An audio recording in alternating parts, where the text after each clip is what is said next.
What up, y'all? I would like to share this lock with y'all today. It is a Master Lock Pro Series 6835 padlock. It's got 5 pins in the core, 4 of which are spools, and then the back pin is a serrated pin. So I'm going to go in here with this top of the keyway tensioner, and I'm going to be picking off this little ledge. It's a somewhat paracentric keyway.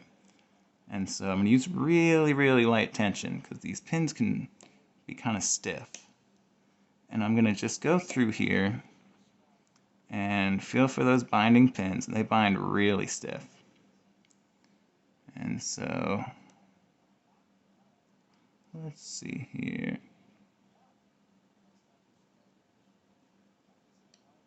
Pin 2 is very low, so the challenge in this lock is getting the very high pin in the back without oversetting that pin 2.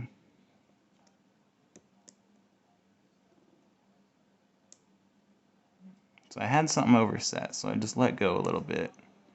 I got back into a more normal state. Alright, so heard a little click back there in the back.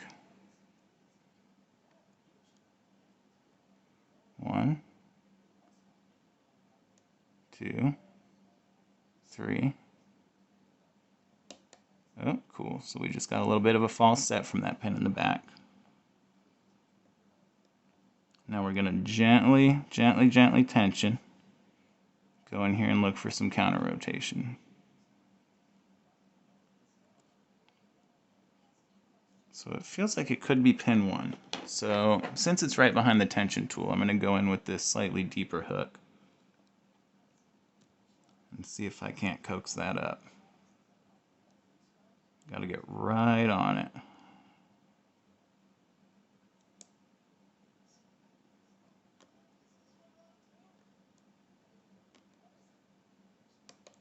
Alright, so we got it. I'm going to go real high up on that one. Now let's see who's next.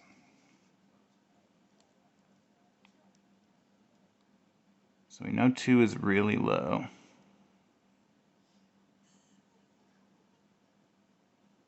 3, 4, 5. Very light tension.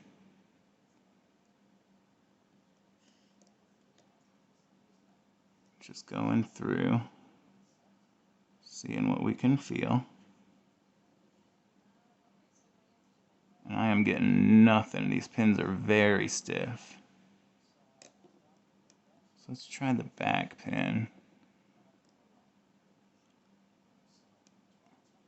I think that if I'm in a false set this deep, it's probably not that serrated pin.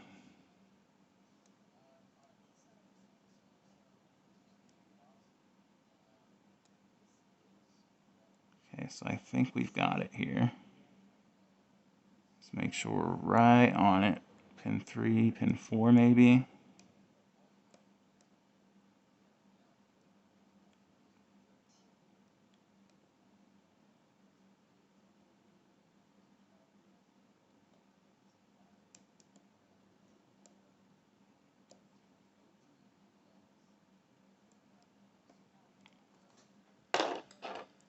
So, we're just going to keep searching.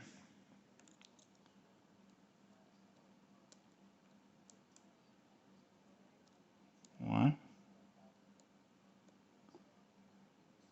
So that, I believe, is 3. And there we go. Boom.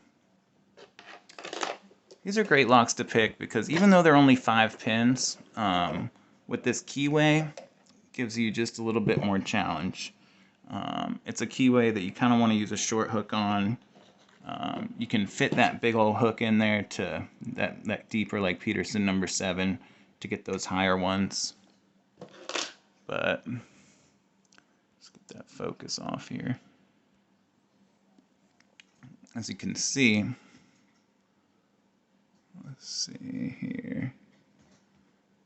My lighting is poopy butt. You can see that warding on the left just kind of peeks right out into there, as opposed to something like a like a normal, maybe like a master lock number 1.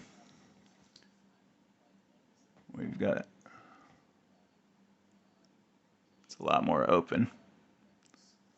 And so that's one of the reasons I really enjoy picking these. It's one of those locks where I hated for a long time.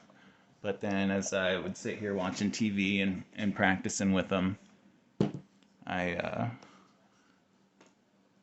just got better over time. And let's go ahead and gut it just so we can see what it looks like on the inside.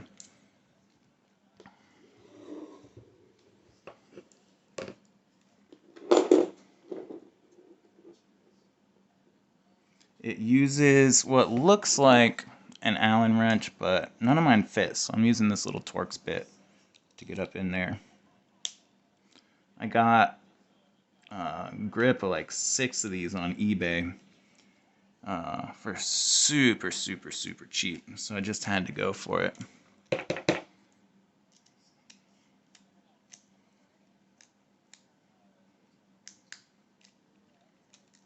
Get that bad boy out of there.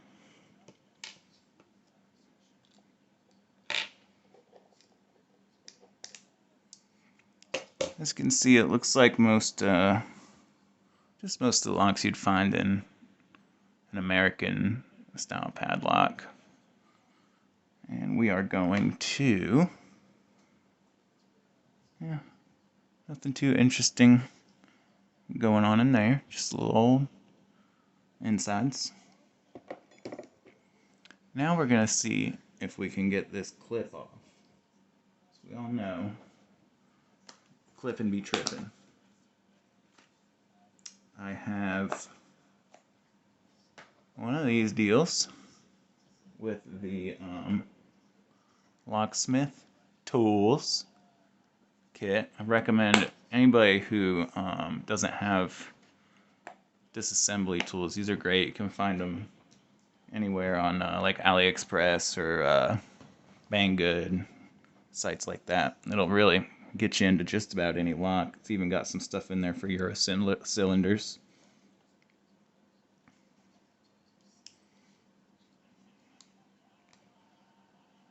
I believe.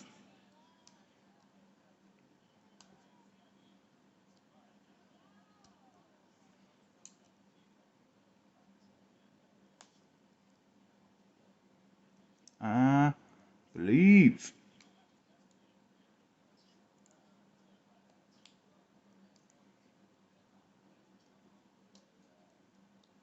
There we go. And we are going to get our key. Got a pretty good bidding on this one. And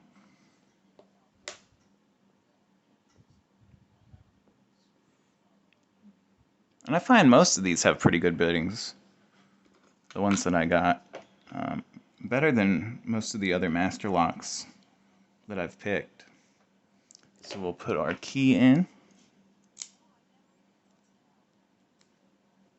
Oh, I'm picking the wrong one.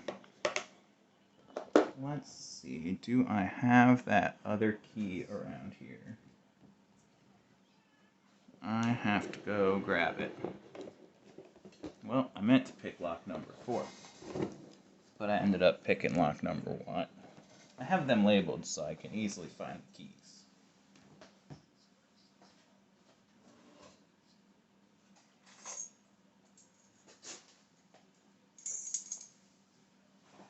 Apologies.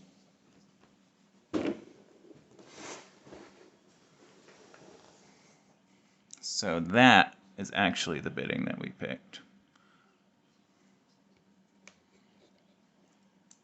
Sticker in there. I am going to go ahead and shim it. Today, or yesterday, one of them days, every day kind of feels the same. I was going to go ahead and explore the Kaken KX3 that I got from Red Wanderer. And it's a really neat lock with several different locking mechanisms. And I didn't shim it, and I bricked it immediately.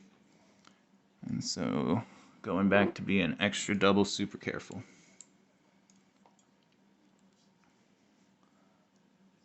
Let's see here. go. And it looks like that does come to where it could be pinned up to 6. This one's only pinned up to 5. And all my other pinning trays are being used for progressively pinning. I'm working on a Goal V18, and I'm working on an Acetwin V10 with gin spools, which is super cool. And I am having a heck of a time with that one.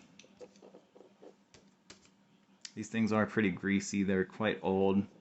Look like they had been used in some type of like factory setting or something like that.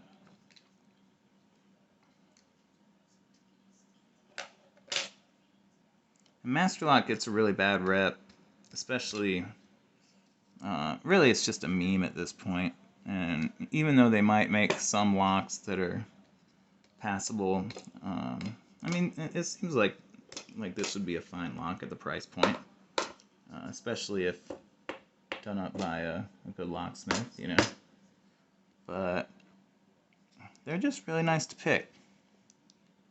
I would definitely recommend these to anybody who likes picking. This is, I believe, a green level lock, so if you're around there, maybe think about picking one of these up and trying your hand at it. It's one of those things where, you know, like I said, it was really hard at first, but once I got the vibe for it, I could pop them open pretty quickly. But it also shows you how we become dependent on memorization. I thought I was picking one lock, one bidding, and I was actually picking a whole other different lock. And so it's important to be able to tell the feedback and not just rely on knowing the bidding. So I guess I'll be able to tell what was the front and what was the back based on where the serrated pin is.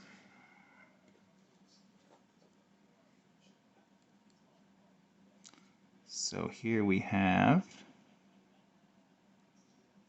oh, why didn't that want to come out? Maybe the springs are just real light. There we go. So we have a spool, so that's slot 1.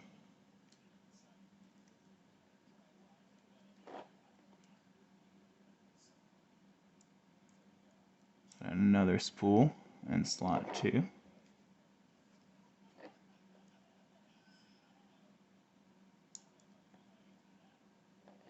Spool in 3.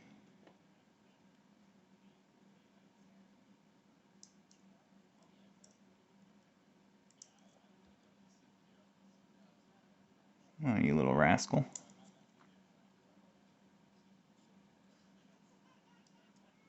Spool in 4.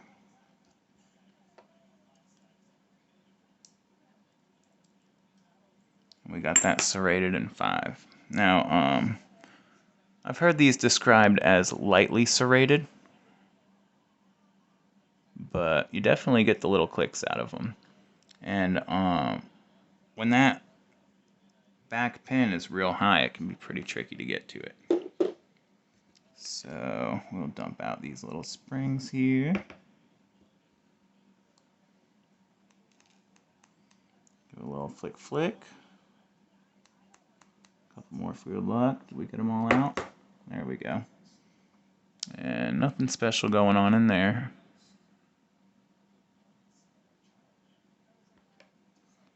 And organize these little springs here with my giant tweezers. And like I said, I was able to get 6 of these pretty cheaply, and so I find that when you're able to get like lotto locks or something like that, if you're able to get a bunch of different biddings, it can really help you learn more about the lock and give you a better chance to have to get one with real good fight. So here are our pins. Got our little baby short key pins there with our spools and that serrated pin. And we've got our core here. No modifications or anything like that, just a pretty standard core. And there's that keyway. And so I was picking from, let's see here. way back down. I was picking from this little ledge right here, kind of up that way. Alrighty guys, well, I appreciate y'all stopping by. I've been struggling with some high security locks that just felt like picking something a little simpler and sharing what I'm up to. Alright, I appreciate y'all. Have a good.